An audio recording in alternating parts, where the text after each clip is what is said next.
Welcome to the Michigan Cyber Patriot session. My name is Tamara Shoemaker, and I work for the Center for Cybersecurity and Intelligence Studies at the University of Detroit-Mercy, and I'd like to share these slides with you about the Cyber Patriot program. I'm going to try to keep it short and concise. We have some slides, some videos, and then some hands-on games for you to go ahead and enjoy. Why are we doing this? Because we want you to be safe online, maybe even find a job or career in this area. Please feel free at the end. I give you my email address and how to contact me. Go ahead and give me, I'll answer any questions that you have. So don't hesitate to give me a.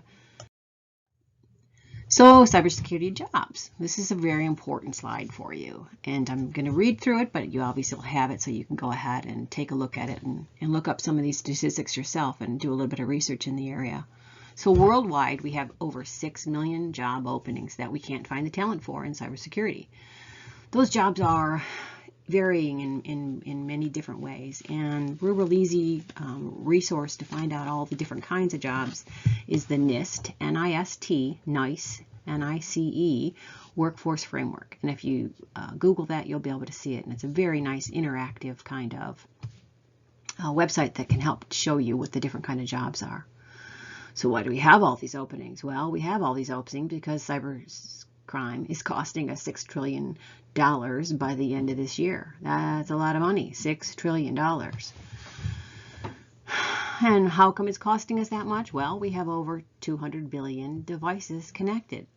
So that leaves us an awful lot of vulnerabilities. But there's hope on the horizon, right? So we have centers of excellence in the state of Michigan. Those at the Center of Excellence in the state of Michigan are been deemed centers of excellence with the Department of Homeland Security and the National Security Agency. We've had to all go through some fiery hoops and map our programs to national standards. And here's a list of those schools. Also very important are what do the salaries look like, right? So high school with a certificate, you can look at $40,000 a year. High school and then a 2-year degree, so an associate's degree, and probably some certificates along the way as well. You can look at $48,000 to $60,000 a year. High school and a 4-year degree, you can look at $61,000 to $85,000 a year. And if you add a graduate degree to that, you can expect $92,000 to $140,000. Also keep in mind any certificates and any hands-on experience that you have that will add to all that is always going to add up and you'll make more money.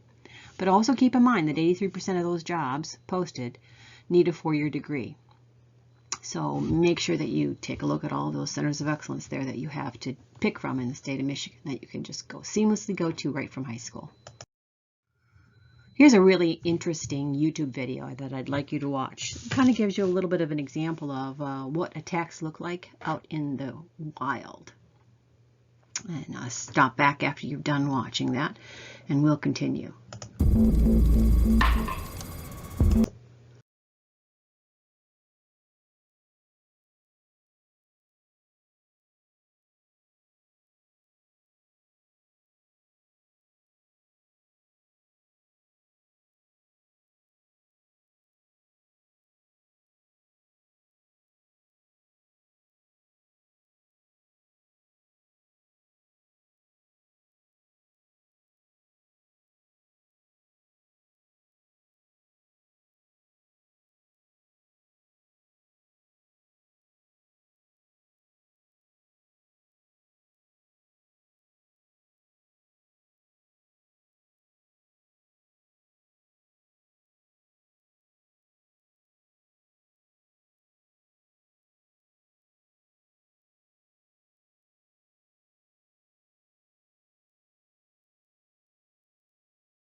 Cybersecurity is the protection of internet connected systems, right? So you need to think about everything that's connected to the internet and how we protect that. That is cybersecurity, right? So if it's data, if it's software, hardware, your IP, pictures of yourself, all of those things that are precious to you that need to be kept to you, and only you have access to them, is what we consider cybersecurity.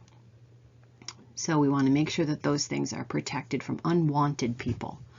Here's a really cool website. So it's called the Threat Map. And Checkpoint has put this together. And this is done in real time. And it's amazing. So you can go on there right now. And I suggest that you do. Stop the presentation. Go ahead and go on this website and take a look at what, in real time, what's happening right now in the world. So it's a world map. It shows you where an attack starts and who they're trying to attack. And so it just will, give you a really good example as to why this is such an important area of study. With 200 billion Internet of Things, right? So all the things that we have connected right now, and more to come. Right now we have smartphones and wireless home systems. We have smart lighting, smart speakers, smart refrigerators. You name it, right? And soon we'll be having, we have smart autos, our cars are connected, and soon to be even more connected, maybe even driven by the car itself and connecting to other things that it needs to find its way along the road.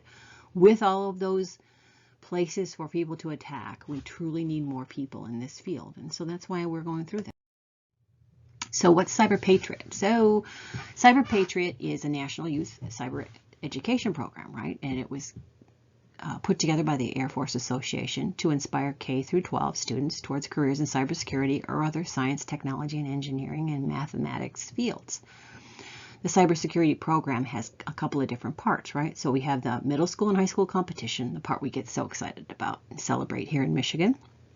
Then we have the K through 5 game program, which is free to anyone that wants it. You can just go on the AFA website and download the K through 5 games. There's 3 of them, one for kindergartners, I think 1 through 2nd grade, and then the other one for a little bit more advanced, the 3rd to 5th grade kind of level. They're fun. They're not real complicated and fancy schmancy, but they certainly get you some really good cybersecurity awareness for kids that are, younger than you guys. Then you have the Cyber Generations program, which is a program where we as Cyber Patriot kids in middle school and high school sort of reach back a generation and speak to the older generation, our grandparents, and help them understand what cybersecurity is all about so that they are protected. We certainly don't want their retirement funds to go away and for them to be in trouble, locked out of their computers and all of the awful things that can happen if they don't know a bit about cyber awareness. And so it's our job, so when we get this kind of background under our belts, to go ahead and go out there and talk to them about it. And then there's a literature series, and they have two books out right now. One with a little girl as the hero and one with a little boy as a hero, and they're really good for that K through 5 group to have a little something in their hand to go ahead and read and learn about cyber awareness and some of the cool things about this career. Here's another YouTube video, and this one is about the Cyber Patriot program, and it shows you the big show and all the things that happen in the exciting world at nationals, and take a few minutes to go ahead and take a look at that for you.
So what is that Cyber Patriot competition that they saw that wonderful award ceremony and all the pomp and ceremony that goes with it? Well, you're given a scenario.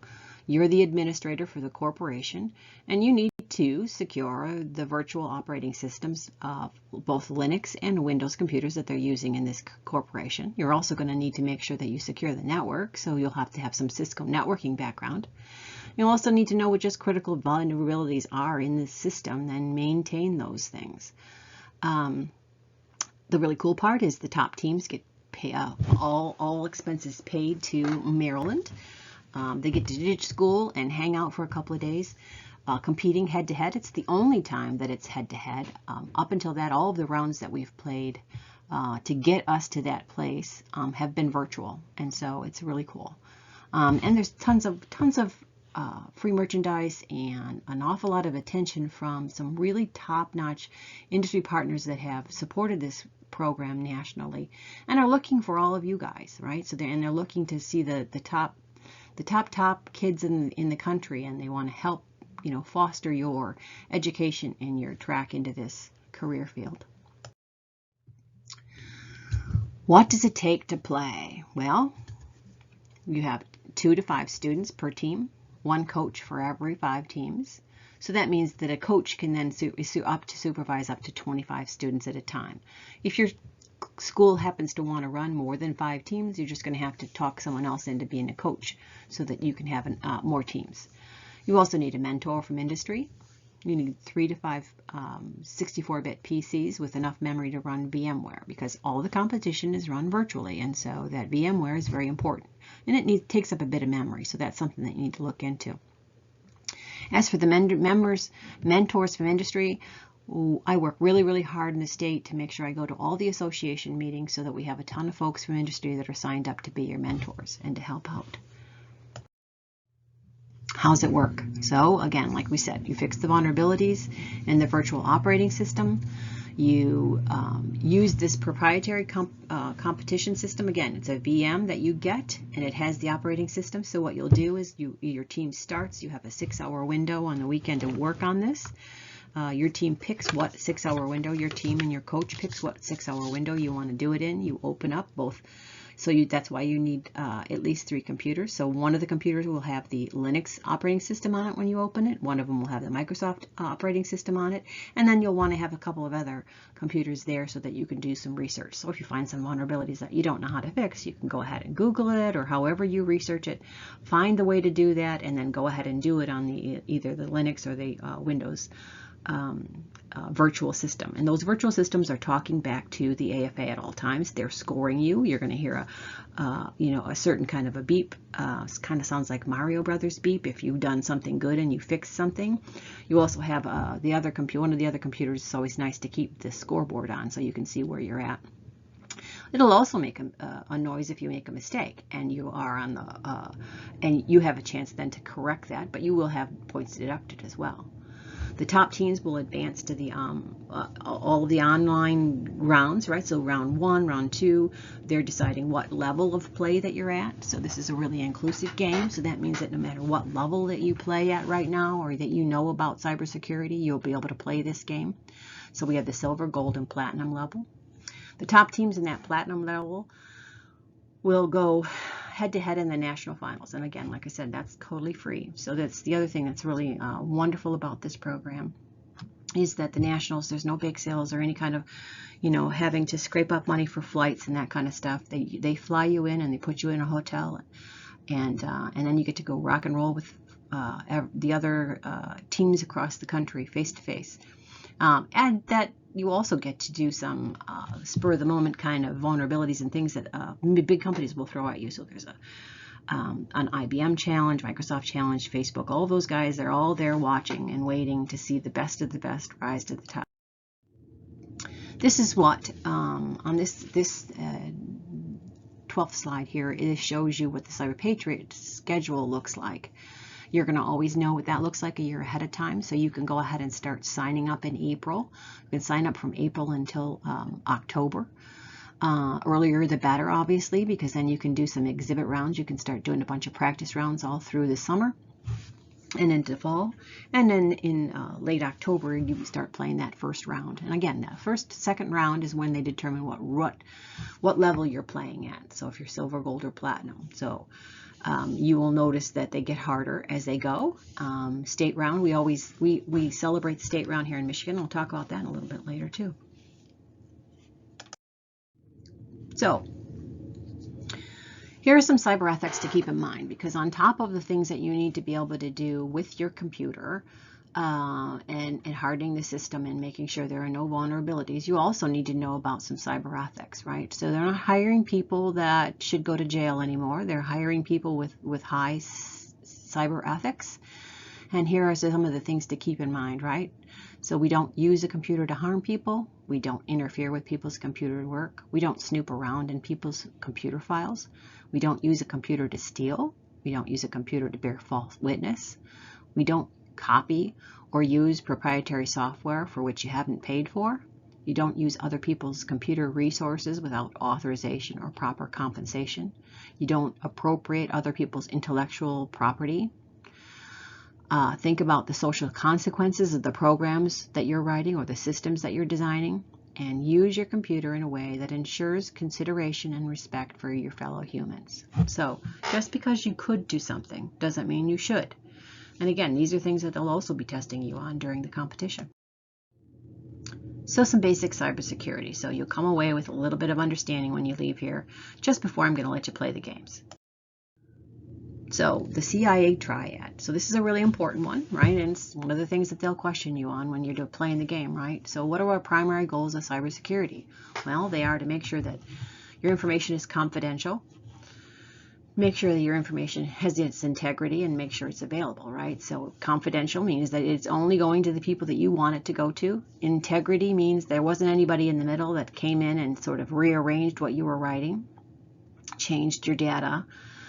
And availability to make sure you can get to it when you need to, right?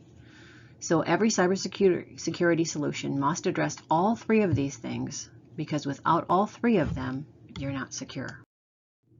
So here's a cute video to watch with Jimmy Kimball. It kind of explains why we need cybersecurity, why it's so darn important, because of some of the things that are going on out there. We've been hearing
I hope you enjoyed that. It sort of shows you exactly how sort of the man on the street takes cybersecurity not quite as seriously as we'd like. Some of the things we talk about when we're talking about the cybersecurity or Cyber Patriot program is that if we had this in every high school and every school in the country, we would be a whole lot more secure, because even if this isn't something that you want to do for a living, if you come away with at least being cybersecurity aware and learn some of these basic things when you leave here, you will be more secure. And if each one of us individually are more secure, we are more secure as a whole. So how to test that? So one of the major things in cybersecurity is your passwords. I know sometimes they feel like it's overly done and we have to keep changing them and it's just a pain, but it's really important. So just for fun, go to this website, howsecureismypassword.net, and put in your password and see how fast it will be for someone to be able to crack your amazing passwords. And then come on back to the slides. Well, what did you do? I had a great score, but again, I've been doing this for a long time, so I use all these rules here that we have for passwords. So don't reuse the password for different sites. What does that mean? So you can't have the same password for everything, because should any of your websites get compromised and passwords get leaked, people will have your password for every account that you own, and you don't want that. So make sure that it's at least 8 to 14 characters long, and then throw in some symbols and numbers. Make your password appear complex, right? So that people can't just brute force their way and just guess it. Make sure that while it's easy to remember, it's difficult to guess, right? And so what does that mean? That means that, so don't make it your pet's name, because maybe mom's got this great picture of your pet on her Facebook account and she calls it by name and she now knows it. Or your birthday, because you or your mom or your aunt or somebody sends you a thing on the internet that tells exactly when your birthday is, because they're wishing you happy birthday. So suddenly everybody knows what your birthday is. You need to make sure you keep smart, right? Things that you share on social media is not things that you would use as a password. You can get tricky, right? And you can change up letters for numbers and symbols and that kind of thing. But again, please make it difficult for the folks to guess. We don't want to give them any easier than what they can already do. You can also use password protection software. This video talks a little bit about how to save those passwords. Again, one of the really good ways to do that is by using an algorithms and password. There are definitely apps that will do passwords for you, make sure that they're secure from end to end, and also save them for you. Or you could just take up Ellen's suggestion here and buy the little thing off the internet that she bought. Go ahead and go on this YouTube video and take a look, and then come on back to me. Last night I was flipping around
So, internet safety, what does that mean? Well, I think probably one of the very first easy things to say is if it's too good to be true, it probably is. So, internet safety. Only communicate with people that you trust and you know. So, no one you trust or know would be asking you for any kind of personal identifying information, like your passwords or your credit card information or your address, those kinds of things. Make sure you know who you're talking to. Make sure you don't share any of your personal information with anybody on the internet. Your bank's not going to send you an email asking you to quickly go onto this link and log in and share your your login and your password or confirm your credit card numbers or any of that kind of stuff. The only people who are trying to do that are bad guys. So those are things to stay away from. Always log out of your computer if you've got a computer that has multiple people using it, or if it's going to be somewhere in a kind of public place. Make sure you log out because you don't want anybody doing any kind of craziness while they're logged in as you. Also, don't ever try to change your profile or bona fides or any of those things. Nobody's going to send you something that says, hey, you need to quick change your profile picture, or hey, you need to quick do this or that. Again, none of the people who are truly upstanding representatives for any of your social media or any of your accounts are going to send you an email and demand that you change things. And even if you do get something like that, my sort of standard thing is to go to the website, not using the link, right? So if I think someone sent me something that says, hey, you got to go in and change your bank password, you haven't changed it in a really long time. I'm not sure if that's real or not real. The website that they sent it on or the email looks pretty good, but I'm not quite sure. I never click on the link, okay? So I go to my bank website, I log in, not using the link, go in and see if the bank is trying to contact me, or I give them a call and say, hey, are you sending out emails? And they say, no, that's bad guys, right? So always, be safe and check first, make sure about any information that you don't know or that you think people are just fishing around for. So how a way to be safe when you're browsing. So when you see HTTPS, that means that website is got some encryption, right? That website is trying to make sure that you're safe while you're on that website. You need to make sure and be real careful for all these, free prizes. Just give me all your information and I'll give you a free prize. Hardy har har. Again, if it's too good to be true, it probably is. If they're asking you for personal information, don't give it to them. Go on to the regular website, see if there is any kind of actual inquiries that they're asking you to do. Also watch out for, safety features are pop-up blockers, right? So that you can't have something pop up on you, and then your anti-spamware in your unit. So know your system. Don't give away your passwords and pay attention to what you're doing out there. Physical security, something that isn't always talked about when talked about computer security, but it's a really important piece to think about because there are more than one ways for people to get into your computer, and it's not always just about hacking your password and getting in, but by getting some information you may have thrown away. So dumpster diving is still alive and well. A lot of corporations are real careful with their garbage now, making sure that they shred everything so that they don't have anything out there. It's something you should think about too at your home too. Is mom and dad throwing away their bank statements and social security information and that kind of stuff? Make sure they tear that up and shred that up, and don't put that out there for other people to just grab. Shoulder surfing is alive and well. Right? So that's when somebody is behind you looking over your shoulder, like this picture on the slide. And then just plain theft, right? Grabbing that laptop and taking off with it. Now they've got your stuff. They just now have to figure out how to get in. Hopefully you've got it locked down with some passwords. So obviously lock your computer, shield your keyboard. Don't let strangers touch your computer. Oh, just let me see. Oh, let me see that picture on your phone or on your laptop. Oh, now I'm in your thing and I just put some malware in because I told you I was putting my phone number in, but what I was actually doing was putting some malware in for you. Surprise! So I talked a little bit about this earlier when I said, look out if it's a fishy kind of a thing, right? So it's actually the name of one of this kind of scams that folks do, which is, and we know what fish is, right? You put bait on a hook and you try to get a fish. Well, we're the fish, and people try to do this all the time in emails. and things in your phone too. So there's a lot of push messages and that kind of stuff that have that are actually phishing attacks, and what they're trying to do is get you to bite on it, right? Get you to go ahead and go, click on that link, and it will download something ugly for you, or grab your information, both of which are things you don't want to have happen. So malware, what's malware? Malware is software, but it has a malice intent, right? So it's why they call it malware. So it wants to do something bad to your system. It wants to steal your information. It wants to spy on you. It wants to take over your computers, or it wants to just destroy your data, right? There's lots of different types of malware. We have viruses and worms and Trojans, zombies, botnets, backdoors, keyloggers, ransomware, logic bombs, spyware, all of those kinds of things. Playing in the Cyber Patriot program and being involved in that, you'll learn about how to take care of all those things. Other kinds of attacks are replay, man in the middle, denial of service, distributed denial of service, and brute force attacks. Again, these are things that we'll be covering when you're into Cyber Patriot, and you'll learn how to take care of all of those things. How to not get malwared. Well, always do your updates, right? So Microsoft sends out Microsoft Tuesday updates, right? And the reason that they do that is they found some vulnerabilities that they need to have you fix. And so that's why they send that out. Definitely do the updates. That's on everything that you've got. When your phone says update me, update it. They know that there's some vulnerabilities in there, and they want to protect you.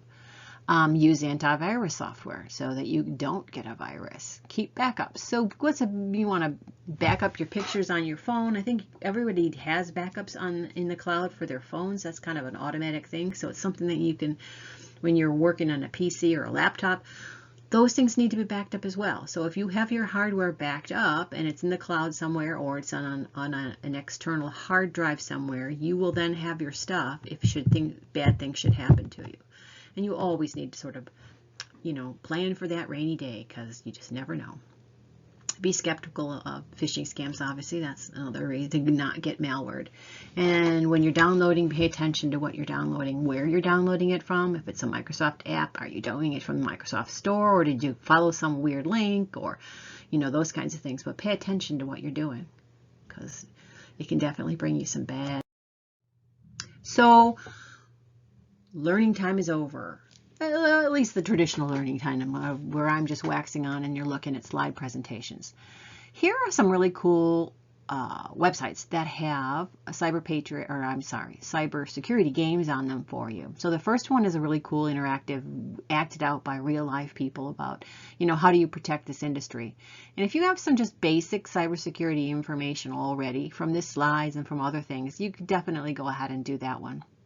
But you might want to jump down to some of these other ones from some of these universities that have some really cool cybersecurity games, and quite a few of them, all on these websites, and enjoy playing them. Sort of get your skills up to where then maybe you can go against these guys over here at Trend Micro, and then hopefully we will have inspired you to want to join Cyber Patriot.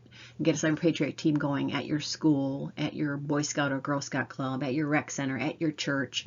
It really only takes the 2 to 5 people, a coach and a mentor. The mentors we help supply you with. We also have summer camps that are going on during the summer. So if you drop back to micyberpatriot.com, our website, you'll have all the information that you need to go ahead and start.